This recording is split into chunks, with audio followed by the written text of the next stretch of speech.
Olá, pessoas! Antes de mais nada, é preciso dizer às senhoras, aos senhores, que é um prazer inenarrável estar aqui na presença de todos vocês. No vídeo de hoje, a gente vai ver como que interpreta charge, cartoon e tira numa redação. Então, bora lá!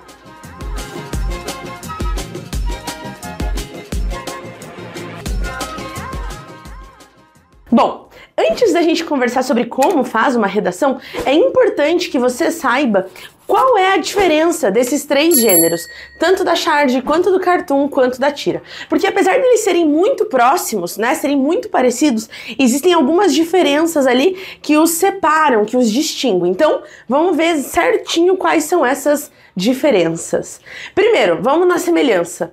Tanto charge, quanto cartoon, quanto tira, elas mobilizam tanto a linguagem não verbal, desenho, né? Quanto pode ser que tenha a verbal, seja num balão, seja num título, né? Então, a linguagem não verbal e possivelmente uma linguagem verbal. Uma outra característica em comum a esses três gêneros textuais é que eles trabalham com humor. Sempre tem humor. Claro que é aquele humor que você não gargalha. Não! Né? Eu costumo dizer que o humor da charge, do cartoon, da tira, é tipo aquele humor assim que você levou um soco no estômago, sabe? Ou no máximo Esse é o humor, mas ele existe. Então, esses são os pontos de similaridade. Aqui, eu dividi, né, a duplinha e o terceiro aqui sozinho, já explico por quê. Vamos lá. Charge é diferente de cartoon, tá? Chamar atenção aqui pra vocês viram a forma com que eu escrevi cartoon? É que existe tanto a forma do português brasileiro, que é essa, quanto o estrangeiro, né, com T-O-O-N. Então eu escrevi aqui no formato brasileiraço. Charge e cartoon. Primeira coisa, tanto charge quanto cartoon, eles trabalham com humor e crítica. Sempre haverá humor e crítica. Só que tem uma diferencinha ali bem básica entre as duas. A charge, normalmente, ela é temporal. Quase apaguei o acentinho de hipérbole aqui, não. A charge, normalmente, ela é temporal, ou seja, ela trata de um acontecimento aqui recente, ela tá conectada num espaço e no tempo. Tanto que se você pega a charge muito antiga, às vezes é mais difícil de entender. Por quê? Porque você não tem a referência daquele espaço ou daquele tempo. Então, por exemplo, uma charge pode ser sobre uma determinada eleição, um determinado político que está no poder agora, sobre uma determinada crise, sobre um determinado acontecimento. Então, por exemplo, agora nesse momento que eu tô gravando esse vídeo, nossa, tá em alta o show da Taylor, que acabou de acontecer no Brasil. Uma charge sobre este show, bom, ela vai ser charge, né? Uma imagem sobre este show vai ser uma charge porque ele vai trabalhar com o elemento da temporalidade. Talvez para uma pessoa que veja uma charge sobre o show da Taylor daqui 50 anos, talvez não faça tanto sentido, porque ela não tem as referências desse contexto. Já o cartoon, ele é sempre atemporal. Lembra? Prefixo que indica não é necessário estar num determinado tempo para entender. Então, o cartoon, ele pode ter 20, 30, 50, 100 anos que você entende numa boa, né? Vide os cartoons de Mafalda, né?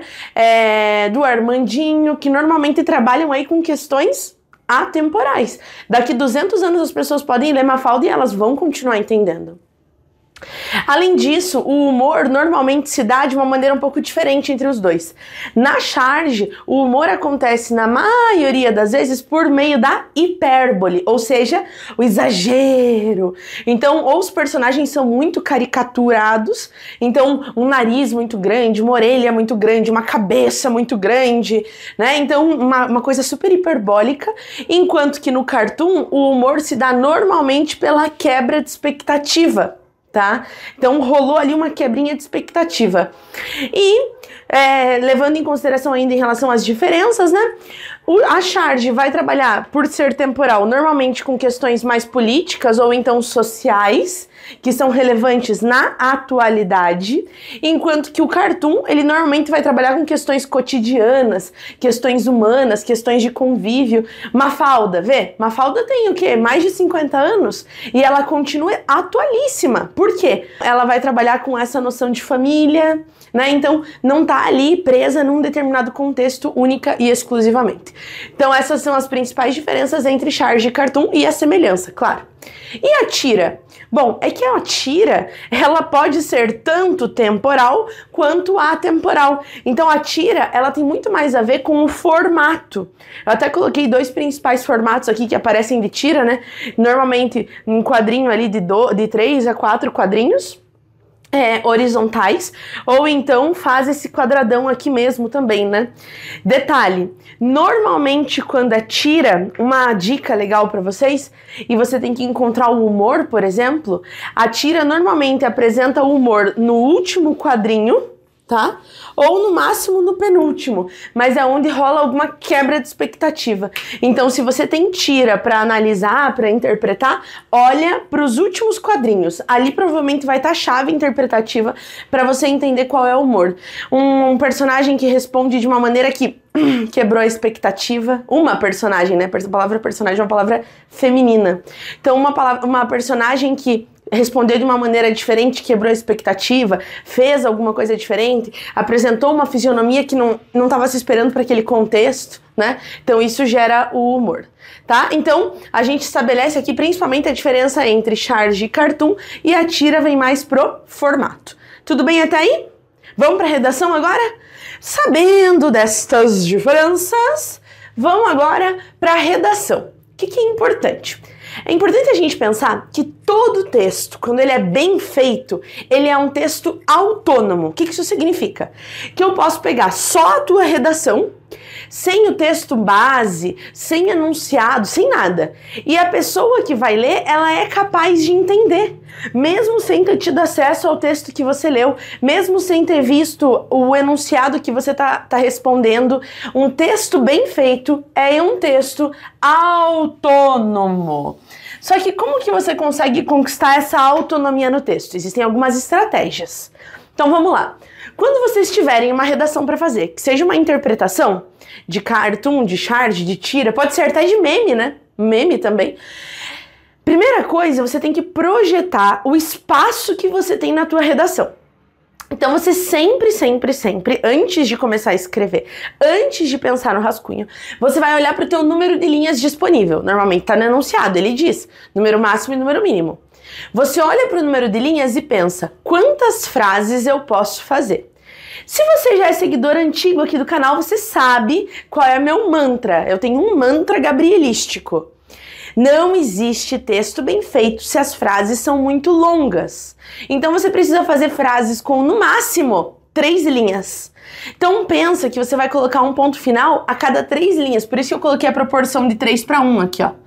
A cada 3 linhas, uma frase. 3 linhas, uma frase. 3 linhas, uma frase. 3 linhas, adivinha o quê?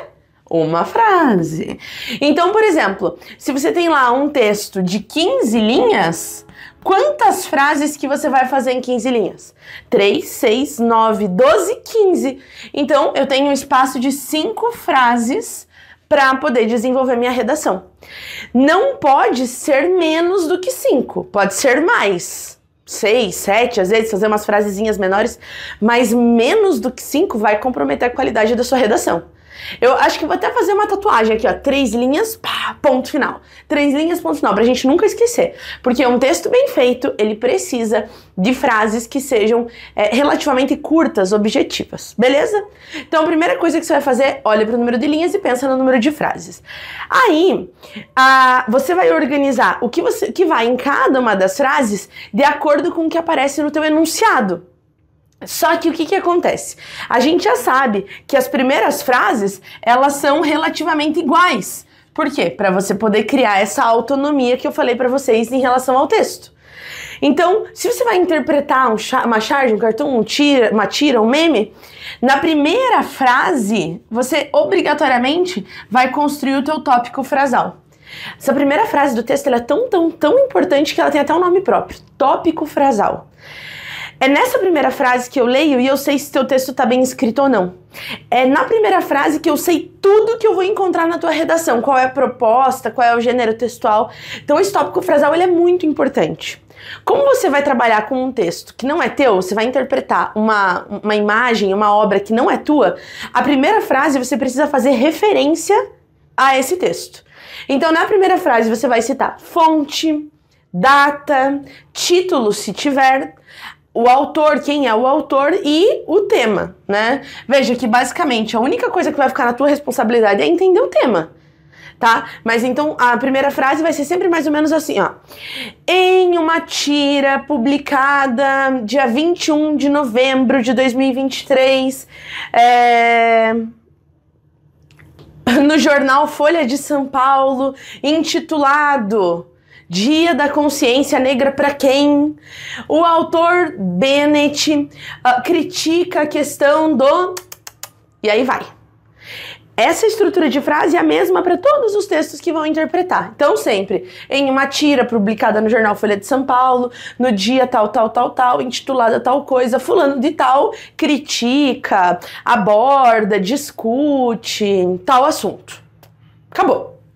Fiz a primeira frase, agora vem a questão da minha autonomia. Além de fazer a referência, lembra que eu falei para vocês que texto bem feito é um texto que a pessoa não teve acesso, mas ela consegue entender?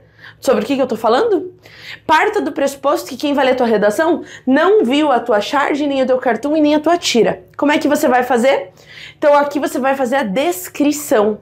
É quase como uma foto em palavras. Essa descrição geral, ela não precisa ser quadro a quadro, balão a balão, não precisa citar a fala das personagens que aparecerem na imagem, não precisa. É no geral. Para tanto, segunda frase, para tanto o artista ilustra um diálogo entre duas crianças em que a primeira, nananana, enquanto a segunda, bem geral, para eu conseguir imaginar o que é isso que você está falando, já que eu não vi. Então, a descrição breve. Fez a descrição, aí para a terceira frase e todas as outras, você vai colocar o que o enunciado pedir. Eu não sei o que o teu enunciado vai pedir. Ele vai pedir só para você interpretar? Ele vai pedir para você interpretar e argumentar? Ele vai pedir para você identificar elementos verbais e não verbais? Não sei. Então aqui eu coloquei 4 opções que normalmente são as que mais aparecem nas questões que é pedido para interpretar. Charge, cartoon, tira, meme. Então olha ali, ó. Interpretação de elementos verbais, pode ser que eles falem, interprete os elementos verbais e não verbais. Daí você faz uma frase só para elementos verbais, seja a palavra que foi usada, a forma como foi escrita. Interpretação de elementos não verbais, normalmente a fisionomia, o tamanho diferente das personagens, o balão, o contorno, a forma como o balão está contornado, né? Então, elementos não verbais vão ali passar pelo desenho. O que eu posso interpretar do desenho? Pode ser que eles peçam para você, além de interpretar elementos verbais e não verbais, em seguida, argumente. Diga se você concorda, se você discorda do que o autor fez, do que a artista criou. Ou então eles podem pedir, não, só apresente qual é o humor e qual é a crítica presente na tira, na charge, ou no cartoon, ou no meme. Lembrando que em todos tem humor e tem crítica. Normalmente é mais fácil a gente ver a crítica e o humor vocês ficam, mas isso aqui não tem humor nenhum. Já falei. Qual que é o humor mesmo da charge, do cartoon e da tira? Esse soquinho é o humor. Você não vai sair gargalhando, mandando para os amigos no WhatsApp. Não é isso. É um humor... Certo? Então, identifica. Lembra que normalmente ou tá no exagero o humor, ou então tá na quebra de expectativa, certo? Veja ali qual era a expectativa, o que parecia que a personagem tinha que responder e daí no final não falou. Então, as 2 primeiras frases é o que vai garantir a autonomia do teu texto. A partir disso, é o que o enunciado pedir. Normalmente, os enunciados pedem só interpretação ou interpreta e argumenta. Interpreta elemento verbal, interpreta elemento não verbal e argumenta, tá? E, se possível, se você tiver um espacinho, termina o texto retomando o posicionamento do autor ou da autora com aquela obra. Dessa forma, é evidente que Bennett promove uma crítica acerca da nananana. E se você pudesse posicionar ainda, fala que Bennett promove acertadamente, coerentemente, uma crítica em relação a tal assunto. Fez sentido isso para vocês? Toda vez que a gente tem esse tipo de imagem, né, dessa natureza, a gente tem crítica, a gente tem humor, mas antes de deixar clara a crítica e o humor, nós precisamos fazer referência ao texto, que é base, e fazer uma descrição que torne teu texto autônomo e inteligível para quem não teve acesso a essa obra que você está comentando, certo? Ficou alguma dúvida? Você já sabe, manda aí nos comentários que eu tenho o maior prazer de conversar com vocês. Tudo bem? Não esquece de curtir, de comentar, de mandar esse canal aí pra todo mundo, certo? Porque isso ajuda demais o nosso trabalho. E claro, se você não é inscrito ainda, bora! Se inscreve aí! Ó, um grande beijo pra vocês e tchauzinho!